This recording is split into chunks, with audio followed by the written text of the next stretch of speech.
Evangelho de João, capítulo 12, versículo 1 ao versículo 8. 6 dias antes da Páscoa, Jesus chegou a Betânia, onde vivia Lázaro, a quem ele ressuscitara dentre os mortos. Ali prepararam um jantar para Jesus. Maria servia enquanto Lázaro estava à mesa com ele. Marta servia. Então Maria pegou uma litra de nardo puro, que era um perfume caro, derramou-o sobre os pés de Jesus e os enxugou com os cabelos. E toda a casa se encheu com a fragrância do perfume. Entretanto, um dos seus discípulos, Judas Iscariotes, que mais tarde iria traí-lo, objetou: por que este perfume não foi vendido e o dinheiro dado aos pobres? Seriam 300 denários. Ele não falou isso por se interessar pelos pobres, mas porque era ladrão e, sendo responsável pela bolsa de dinheiro, costumava tirar o que nela era colocado. Jesus respondeu: deixe-a em paz. Ela guardou esse perfume para o dia da preparação do meu sepultamento. Pois os pobres vocês sempre terão com vocês, mas a mim nem sempre terão. O texto que nós acabamos de ler está diretamente ligado ao capítulo anterior, capítulo 11 do Evangelho de João, que traz o episódio em que Jesus ressuscitou a Lázaro. E no capítulo 11, então, nós vamos encontrar toda aquela descrição que conhecemos. Jesus chega à cidade de Betânia e Lázaro já estava sepultado e já não estava mais cheirando bem, e Jesus então o ressuscita e faz com que ele volte à vida. Agora, tempos depois, isso não fica evidente no texto, mas no capítulo 12 já se passou um tempo, ele resolve fazer novamente uma visita a Betânia, justamente para a família de Marta, Maria e Lázaro. E o texto nos diz que ele então se senta à mesa junto com eles, o que significava celebrar a comunhão, ou seja, ninguém se sentava para jantar junto, para almoçar junto, a menos que houvesse entre eles algum tipo de proximidade. Essa atitude era muito comum naquela sociedade, e quando as pessoas se juntavam, elas estavam celebrando essa proximidade, celebrando a comunhão. Nós já sabemos, justamente pelos outros textos que falam de Marta e Maria, que as duas eram muito diferentes entre si. Todos os irmãos sabem, sem nenhuma dificuldade, que Marta era aquela que gostava de fazer as coisas, ou seja, aquilo que a gente chama de pôr a mão na massa, não é? Marta era aquela que estava sempre preocupada em fazer as coisas, gostava de servir, e nesse texto ela está justamente ajudando nisso. Enquanto Maria, no outro texto que fala das duas, nós vamos encontrar Marta criticando Maria, dizendo que ela não estava ajudando, né? Maria era mais voltada para a aprendizagem daquilo que Jesus tinha para dizer. E nesse texto nós vamos de novo ver uma diferença muito grande entre elas. E o texto nos afirma que Maria faz um gesto de amor totalmente inesperado. Está aí no versículo 3. E o texto diz que ela derrama um perfume caríssimo de nardo puro sobre os pés de Jesus. E quando a gente olha para esse texto, a primeira ideia que a gente pode pensar é: por que Maria fez isso? Qual o objetivo disso? Para que usar um perfume caro para lavar os pés de Jesus? Aqui precisamos entender que naquela sociedade, lavar os pés de alguém na sua própria casa era um sinal de hospitalidade.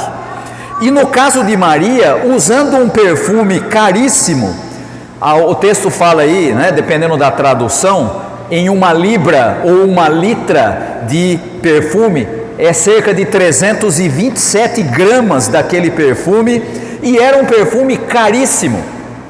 Os irmãos acompanharam aí a leitura, e o texto fala que ele tinha o valor de 300 denários. Só para você ter ideia do que isso significa, um denário era o pagamento do trabalho de uma pessoa durante um dia. E esse perfume valia 300 denários, quase um ano de trabalho. 300 dias de trabalho é o que valia esse perfume. E aqui então nós encontramos Maria derramando esse perfume sobre os pés de Jesus, obviamente em forma de gratidão pela ressurreição de Lázaro, pelo fato de Jesus ter recuperado a vida de seu irmão. Era uma demonstração de afeto e de apreço, e mais, era uma forma de Maria dar o que se tem de melhor para o seu Senhor. Também, o próprio Jesus vai dizer isso nesse texto, é um gesto messiânico, ou seja, aponta para a preparação da morte de Jesus. E o que isso pode nos ensinar quando a gente olha para um texto como esse? Obviamente nós podemos pensar naquilo que normalmente nós oferecemos para Deus, e a gente muitas vezes tem que reconhecer que a gente oferece para Deus. Vou usar aqui uma expressão que a minha mãe usava quando a gente ia comer a comida do dia anterior. Sabe aquela história que você faz um almoço no domingo, né? E na segunda sobrou bastante coisa, e a gente dizia assim: mãe, o que tem para o almoço? Restoie do domingue. É o sobra de ontem, é o que sobrou do almoço de ontem. Aí você dá uma melhorada, incrementa lá a comida, bota um pouquinho de tempero, e você come o que na segunda-feira? O que sobrou do domingo. E a gente tem que reconhecer que muitas vezes o que a gente oferece para Deus é o restoie do domingue. A gente oferece para Ele o resto da semana. Já estou cansado, trabalhei a semana inteira, tenho outras prioridades, pode ser trabalho, pode ser família, pode ser estudo, pode ser o que for. E quando a gente já está cansado e não tem mais nada para oferecer, aí a gente vai para a igreja para oferecer para Deus o que sobrou da nossa energia, o que sobrou do nosso tempo, o que sobrou, o restoie do domingue. Não é assim que nós vemos Maria. Ela oferece para Jesus o que ela tem de melhor, de mais precioso, o que ela tem realmente de melhor. E a atitude de Maria nesse texto é exemplar para aquele que crê em Jesus, porque demonstra uma mentalidade que o próprio Jesus ensina, uma mentalidade transformada pela graça. E o que eu quero dizer com isso? A graça, a gente ouve muito falar de graça na igreja, a graça de Deus, a graça que nos alcança e tudo mais. A graça no Evangelho é o oposto do cálculo. O que significa ser o oposto do cálculo? É o oposto do lucro, é o oposto da influência. A graça é aquilo que as pessoas recebem de Deus, apesar de não merecer coisa alguma. Viver a graça é um modo de relação entre pessoas que é valioso por si só, sem objetivo, sem meta, sem resultado, sem ter uma segunda intenção. Isso é viver pela graça. E é assim que Jesus ensina que deve ser a vida dos que o seguem. Viver por meio da graça. É assim que Maria vê a Jesus. É assim que ela unge os pés de Jesus, sem pensar no preço. Maria não está preocupada: eu vou usar só um pedacinho aqui do perfume, né? Porque custou caro, então, né? Deixa eu dar uma economizada. Não, ela não está preocupada com isso. Ela quer fazer o melhor para Jesus. Ela não está pensando em preço, em precificação, em lucro, em nada disso. Mas o texto diz que nem todo mundo tinha essa mentalidade. E nós vamos encontrar no texto alguém com a mentalidade oposta, que é nada mais, nada menos do que Judas Iscariotes. O texto diz que Judas critica o desperdício da ação de Maria. E aqui nós temos que perceber, o próprio texto diz isso, que por trás dessa aparente piedade de Judas e preocupação com os pobres, o próprio texto, o próprio João nos informa que ele era ladrão e se apropriava do que era de todos. E aqui nós temos uma característica de uma outra mentalidade, não a da graça, mas o que eu chamo da mentalidade de Judas. E eu tenho que dizer que hoje em dia nós não estamos diferentes na nossa sociedade. Eu chamo essa mentalidade que você encontra em Judas muito presente na nossa época como a era de Judas. O que se tem hoje é exatamente a mesma mentalidade. Se eu fizer alguma coisa para Deus, se eu fizer alguma coisa em benefício da igreja ou em benefício de Jesus, obviamente que eu já faço esperando alguma coisa em troca.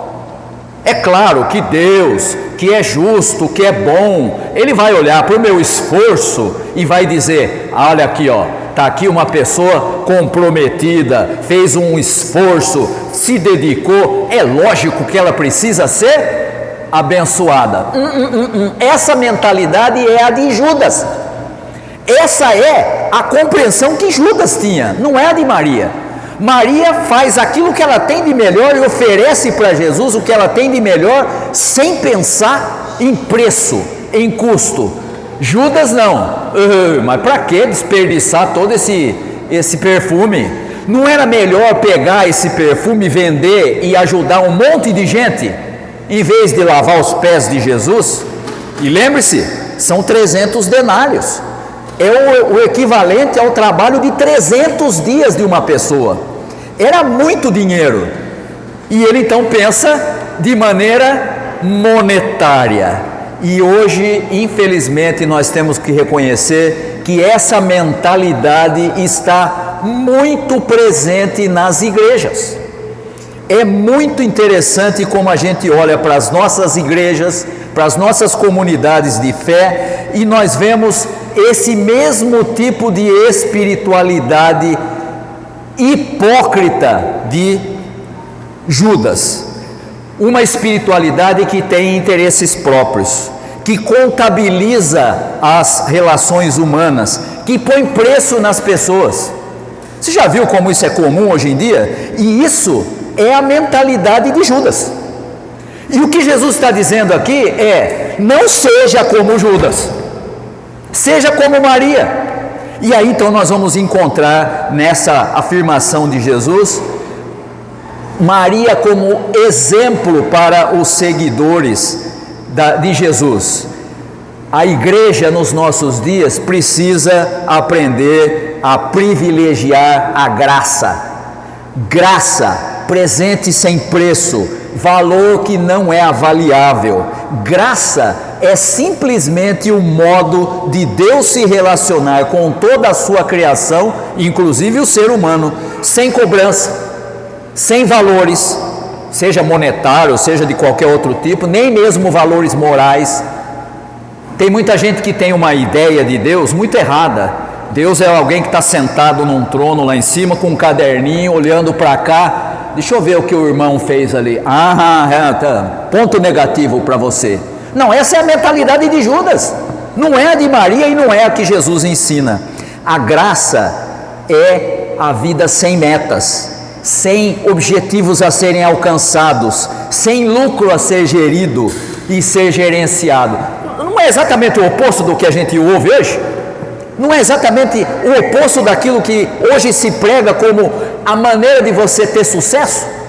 Você precisa investir na sua vida, se especializar, ser resiliente, fazer tudo do melhor, o melhor possível, ser um empreendedor da sua própria vida para que você seja a melhor versão de si mesmo e tenha sucesso na sociedade. E vem Jesus e diz assim: isso aí é a cabeça de Judas, não é isso aí que eu quero.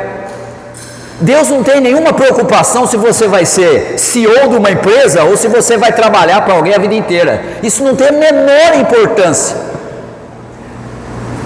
A nossa posição, seja ela social, econômica, ou seja o que for, não tem nenhuma importância no reino de Deus.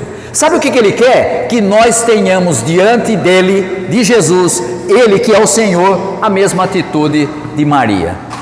Esqueça a era de Judas, é a que impera nos nossos dias, mas não seja como Judas, seja como Maria. Ah, pastor, mas é muito fácil falar, mas sabe o que é?